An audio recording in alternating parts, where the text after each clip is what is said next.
ఎప్పుడు ఏం జరుగుతుందోనని లోపల భయంగానే ఉందిరా. నేను భయపడి దాన్ని భయపెట్టడం ఎందుకని ఏం మాట్లాడడం లేదు.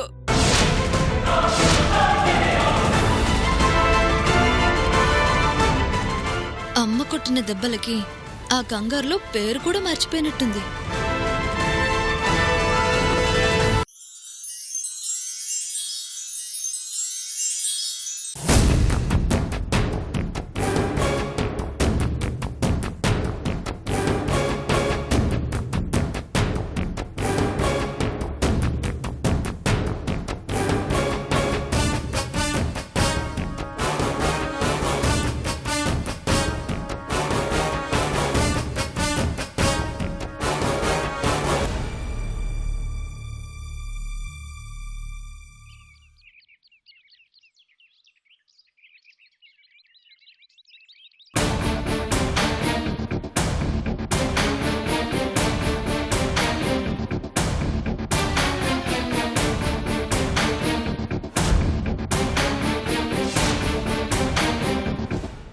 సావిత్రి, ఒకసారి ఇలా వచ్చి నిలబడు.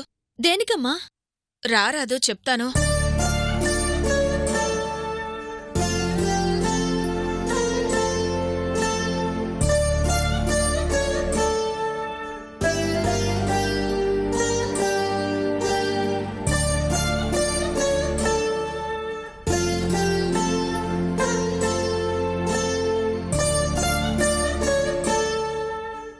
ఏంటమ్మా ఇదంతా?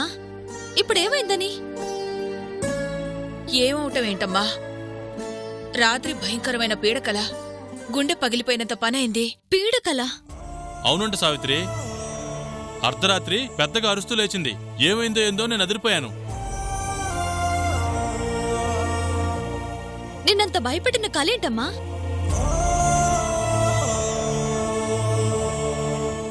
అసలు నువ్వనేదానివి ఉంటేనే కదా నాకీ సమస్య. సత్య నా వాడు కావాలి అంటే నువ్వు ఉండకూడదు.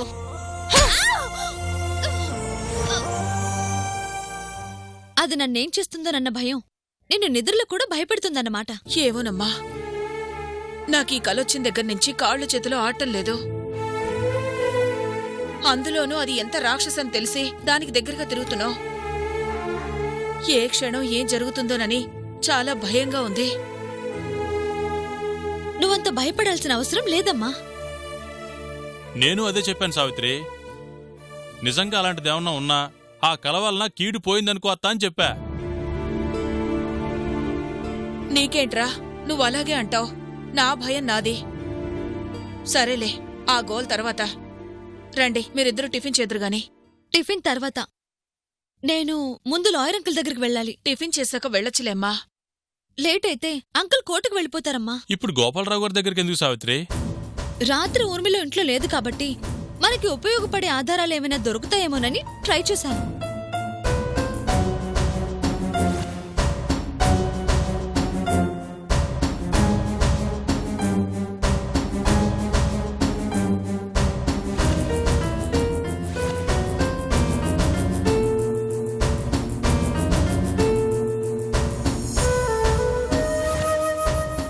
దొరికాయా? ఇంకంతకంటే కావాల్సిందే ఉంది.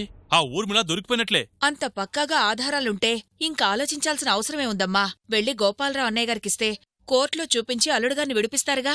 ఆ ఆధారాలతో కోర్టుకు వెళ్ళొచ్చో లేదో అంకుల్ని కలిస్తే గానీ తెలీదమ్మా. అందుకే ముందు వెళ్ళి అంకుల్తో మాట్లాడేసొస్తాను. పదబావా. ఆ, మళ్ళీ దానింటికి పనికి వెళ్లాలేమో కదమ్మా. రాత్రి అక్కడే ఉన్నానని మధ్యాహ్నం రమ్మన్నారులేమ్మా. అదేం ప్రాబ్లం లేదులే. రా బావా, అంకుల్ బయటికి వెళ్ళిపోతారు. పద.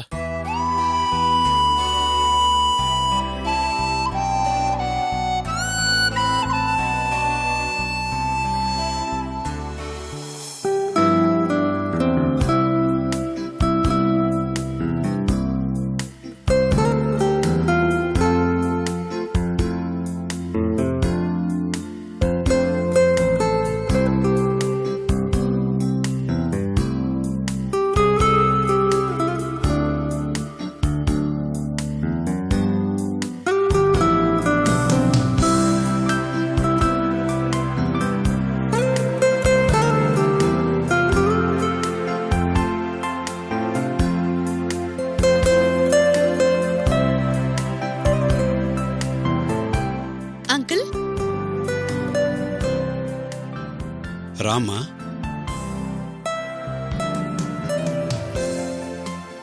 ఏదో పనిలో ఉన్నట్టున్నారు. పర్వాలేదులే అమ్మా, కూర్చోండి. మీ నాన్నమ్మకి ఎలా ఉందట? పర్వాలేదంకుల్. నాన్న అక్కడే ఉన్నారు కాబట్టి జాగ్రత్తగా చూసుకుంటున్నారు. చిన్నప్పటి నుంచి వాడంతే. మీ నాన్నమ్మకి తలనొప్పి వచ్చిందన్నా వాడు అల్లాడిపోతాడు. ఇంకేమిటమ్మా, ఆ ఊర్మిళ విషయం ఎంతవరకు వచ్చింది? తన గురించి మాట్లాడదామని వచ్చాం అంకుల్. నేనే ఒకసారి ఇంటి వరకు వద్దామనుకున్నాను. కాని ఊర్మిళకి కోర్టులో శిక్ష పడేలా చేసి నీకు న్యాయం చెయ్యలేకపోయాను అన్న గిల్టీనెస్ నన్ను రానివ్వలేదు.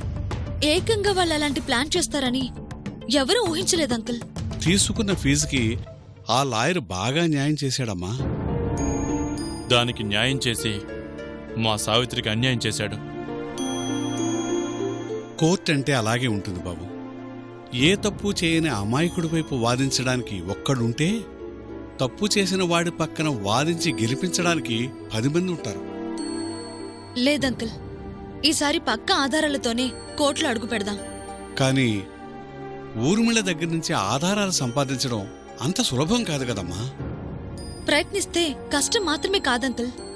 ప్రస్తుతానికి ఒక 2 ఆధారాలు దొరికాయి. వాటి గురించి మాట్లాడాలనే వచ్చాం. ఏమిటమ్మా అవి?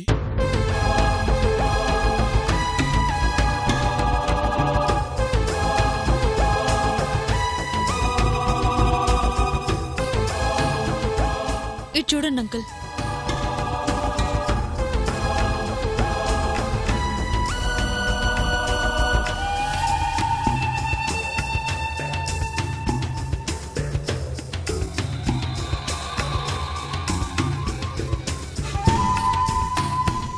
ఇది ఊర్మిళ హాస్పిటల్లో ఎప్పుడో చెక్ చేయించుకుంది కదమ్మా. ఎప్పుడో కాదంకుల్, మొన్న అమ్మ తన ఇంటికి వెళ్లి కొట్టినప్పుడు హాస్పిటల్లో చూపించుకున్నదది. అంటే మున్నిసా బేగంగా మనల్ని నమ్మించాలి అని చూసిన తర్వాత? అవునండి, దాని మీద తేదీ చూడండి, మీకే తెలుస్తుంది.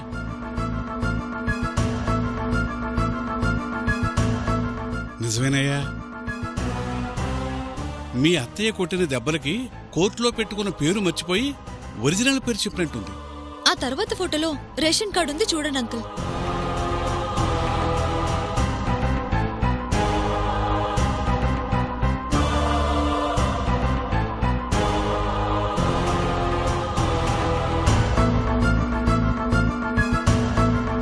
ఇందులో 2 పేర్లే ఉన్నాయి.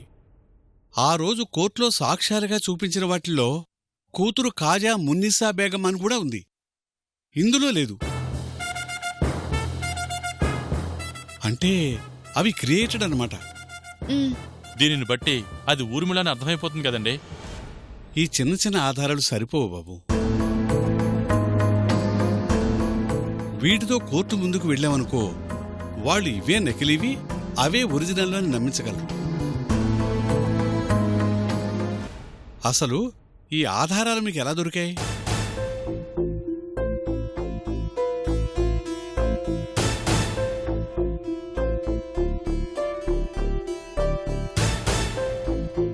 సారీ అంకుల్, మీకు ఒక విషయం చెప్పలేదు. ఏమిటమ్మాది?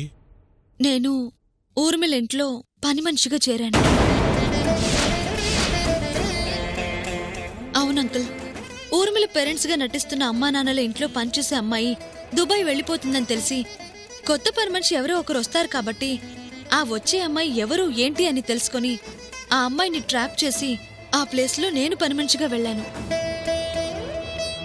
అలా ఊర్మిళకి దగ్గరగా ఉంటూ ఈ ఆధారాలు సంపాదించాను. నువ్వు తనింట్లో పని మనిషిగా చేరడమేమిటమ్మా? అది మనిషి కాదు. అలాంటి రాక్షసికి దగ్గరగా ఉన్నావంటే ప్రమాదానికి నువ్వు ఎంత దగ్గరగా ఉన్నావో అర్థమవుతుందా? తప్పు లేదంకుల్. అమ్మ ఊర్మిళని కొట్టాక ఆ అమ్మను విడిపించుకోవటం కోసం నేను ఊర్మిళకి లొంగిపోయి లెటర్ రాసివ్వాల్సొచ్చింది. ఇప్పుడు నేను ఊర్మిళని నేరుగా ఏం చేయలేను. అందుకే ఈ దారిని ఎంచుకున్నాను. ఏవైనా చాలా రిస్క్ అమ్మా. నువ్వు సావిత్రి అని ఊర్మిళకి తెలిస్తే ఎంత ప్రమాదమో తెలుసా? భయపడి భయపడి నష్టపోయాను తప్ప లాభపడిందేం లేదు. అందుకే ప్రమాదం అని తెలిసినా ప్రమాదం పక్కనే ఉంటే ప్రమాదం నుంచి తప్పించుకోవటం సులభం అవుతుందని అక్కడికి వెళ్ళాను. నాకింతకు మించి వేరే దారి కనిపించలేదు అంకుల్. ఇలా చేస్తానని చెప్పగానే మొదట నేను భయపడ్డాను. కానీ నాకు కూడా ఇంకో దారి లేదనిపించింది. పెద్ద రిస్కే చేస్తున్నావు. జాగ్రత్తమ్మా. ఇప్పుడు ఈ ఆధారాలు ఎందుకు పనికిరావంటారా? పనికొస్తాయి. ఏదైనా పెద్ద ఆధారం దొరికితే దానికి సపోర్ట్ అవుతాయి. ఒకటి, ఊర్మిళగా ఉన్న చోట రెడ్ హ్యాండెడ్గా పట్టుకోవడం, లేదా వాళ్ళ అమ్మా నాన్నగా నటిస్తున్న వాళ్ళు నిజంగా అమ్మా నాన్న కాదని ప్రూవ్ చేయాలి. ఆ రెండిట్లో ఏ ఆధారం దొరికినా మనం కోర్టులో ఊర్మిళ అని ప్రూవ్ చేసి సత్యని బయటకు తీసుకురావచ్చు. అదే ప్రయత్నం మీద ఉన్నాను అంకుల్. త్వరలోనే మంచి ఆధారం సంపాదిస్తాను. ఎలాగూ దగ్గరగా ఉంటున్నావు కాబట్టి ఆధారాలు సంపాదించడం కష్టం కాదు. But be careful. అలాగే అంకుల్, ఉంటాను. అలాగేనమ్మా. All the best. Thank you. వస్తామండి. అలాగే.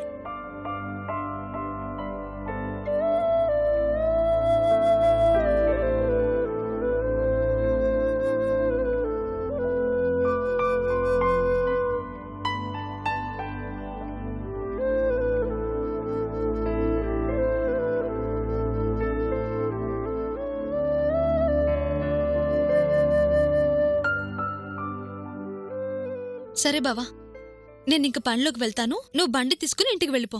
అదేంటి సావిత్రి, మధ్యాహ్నం వెళ్తానన్నావు? ఇంటి దగ్గర కూర్చొని చేసేదేముంది బావా? వాళ్ళింటి దగ్గరే ఉంటే ఏవైనా కొత్త విషయాలు తెలుస్తాయి కదా. రమ్మన్న టైం కన్నా ముందే వెళ్తే వాళ్ళ దృష్టిలో పని మనిషివి కదా, ఏమన్నా అంటారేమోనని. పని మనిషిగా వెళ్ళాలనుకున్నప్పుడే అన్నింటికి సిద్ధపడ్డాను బావా. మహా అయితే ఏమంటారు, అప్పుడే ఎందుకు వచ్చావు అంటారు. ఏదో ఒక కారణం చెప్తాను. లాయర్ గారు చెప్పినట్లు జాగ్రత్త సావిత్రి. ఆధారాల కోసమని రిస్క్ చేసి నీ ప్రాణాల మీదకి తెచ్చుకోవద్దు. మరీ అంత దూరం తెచ్చుకోనులే బావా. ఆ ఇంటి దగ్గర ఉంటే ఏదో ఒక చిన్న ఆధారం దొరకపోదు, అది నాకు ఉపయోగపడకపోదు అని ఒక ఆశ. మర్చిపోయాను బావా, రాత్రి మాటల్లో కావాలని ఊర్మిళ పెళ్లి విషయం కదిలించాను. అవునా? ఏమన్నారు? అనేదేముంది, ఊర్మిళకి సంబంధాలు చూస్తున్నారంట బావా.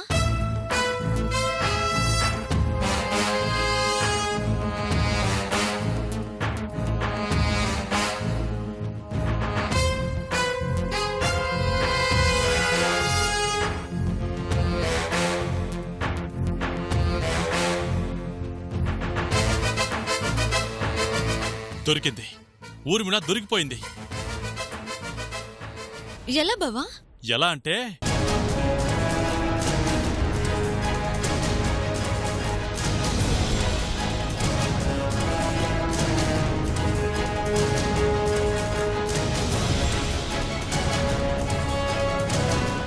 ఆ దెబ్బతో ఊర్మిళ దొరికిపోతుంది. సూపర్ బావా, ఇంకా ఊర్మిళ దొరికిపోయినట్టే. నువ్వు అదే పని మీద ఉండు, నేను ఆ ఇంటికి వెళ్ళొస్తాను.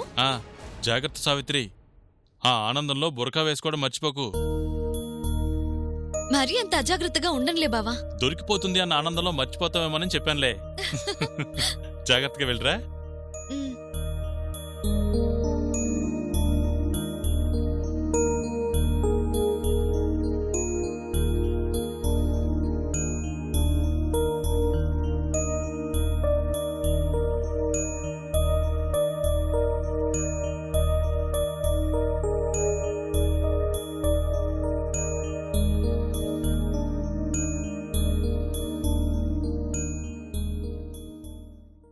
వస్తాను బావా.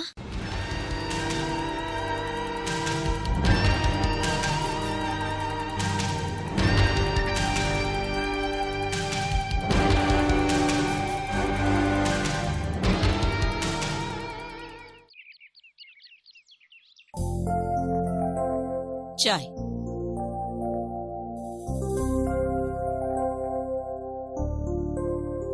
అమ్మీజాన్, కొత్త పని మనిషి పర్వాలేదా? మంచి అమ్మాయి బేటీ, చెప్పిన పని బాగా చేస్తుంది. పాత పని మనిషిలాగే మంచిది. సొంత ఇల్లులాగా శుభ్రంగా చూస్తుంది. బాగుంది కదా అని మరీ చనువివ్వకండి. ఎంతవరకు ఉంచాలో అంతవరకు ఉంచండి. మాజీ సలాం వాలేకుం. అప్పుడే వచ్చావేంటి ముంతాజ్? మధ్యాహ్నం వస్తే చాలన్నాను కదా. ఇంట్లో కూర్చుంటే ఏమీ వస్తుందమ్మా, ఘర్మే కుచ్ కామ్ నై, అందుకే వచ్చేసినా. సరే జల్దీ వచ్చావు కదా, నా బట్టలు ఉతికే. అట్లనే. ఆ ముంతాజ్, గదిలో నా చీరలు కూడా ఉన్నాయి, అవి కూడా ఉతుకు. జీ మేం సాబ్.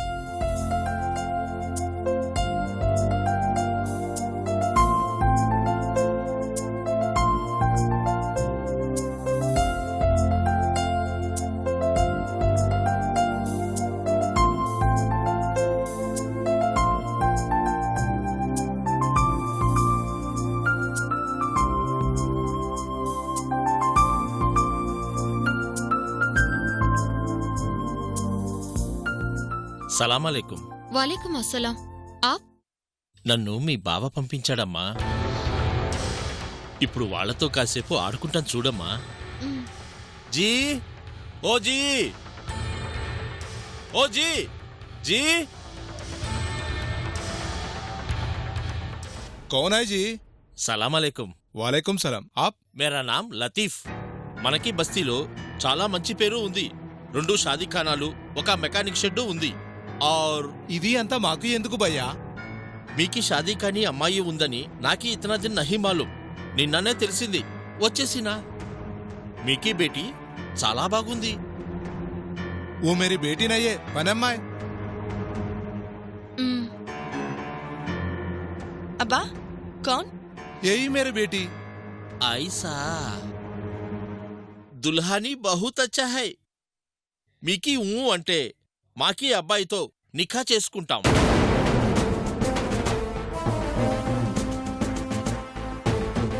క్యా దేఖ్ రహే హో? నీకీ పెళ్లి సంబంధం గురించి మాట్లాడుతున్నాం. బేటీ, అతను నీకి మాకి కూతురు అని నమ్మి వచ్చాడు. ఇది మనకి డ్రామాకి ఉపయోగపడుతుంది. హా బేటీ, రాత్రి పనమ్మాయి దగ్గర నీకీ సంబంధాలు చూస్తున్నామని చెప్పాం. నువ్వు కాదు అంటే ఆ అమ్మాయికి డౌటు వస్తుంది.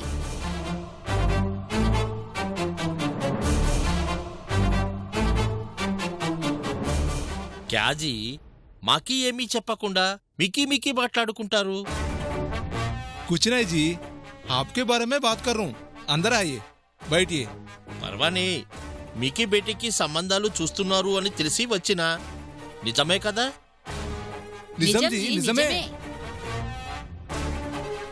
అయితే ఇంకా మీరు వేరే సంబంధం చూడొద్దు. మీకీ బేటీ చాలా బాగుంది. నాకీ బేటా షారుఖ్ ఖాన్లా ఉంటాడు.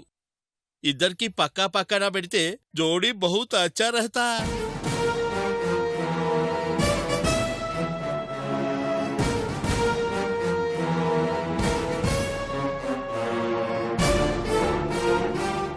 అమ్మాయిని చూశాక తనే నాకు ఇంటి కోడలు అని ఫిక్స్ అయిపోయాను.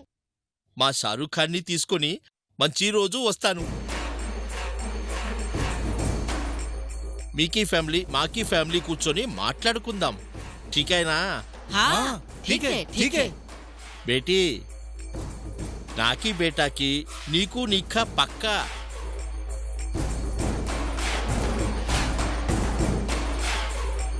ఇంత మంచి సంబంధం మన బస్తీలో పెట్టుకొని ఎక్కడెక్కడో తిరిగాను. వస్తాను సాబ్. బేటీ, ఉంటాను. జీ. ఉంటాను బెహన్. బేటీ, చల్తాం. जी खुदाफिज.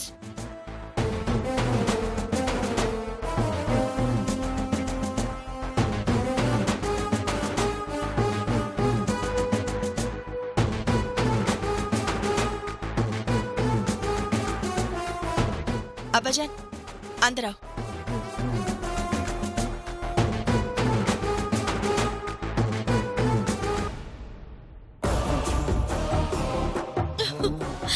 బాగైంది.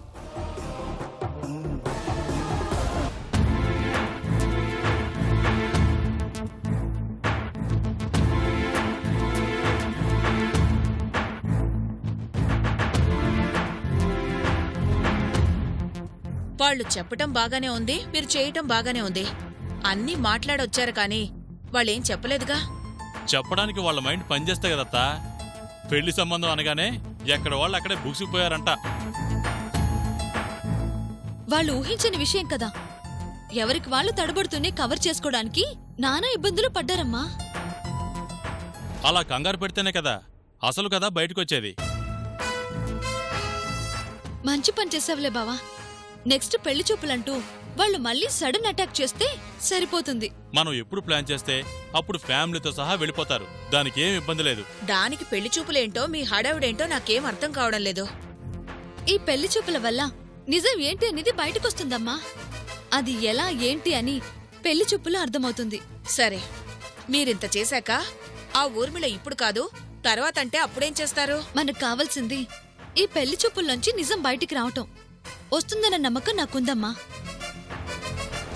అందులో అనుమానం లేదు సావిత్రి, వచ్చేస్తుంది.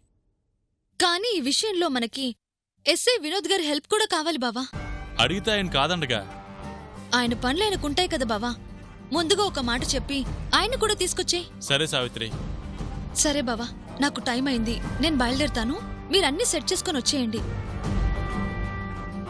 వస్తానమ్మా. మంచిది.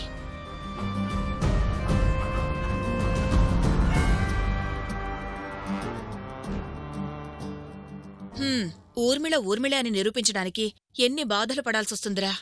తప్పదు కదత్తా. కాకపోతే ఈ దెబ్బతో అది బయటపడిపోతుంది చూడు.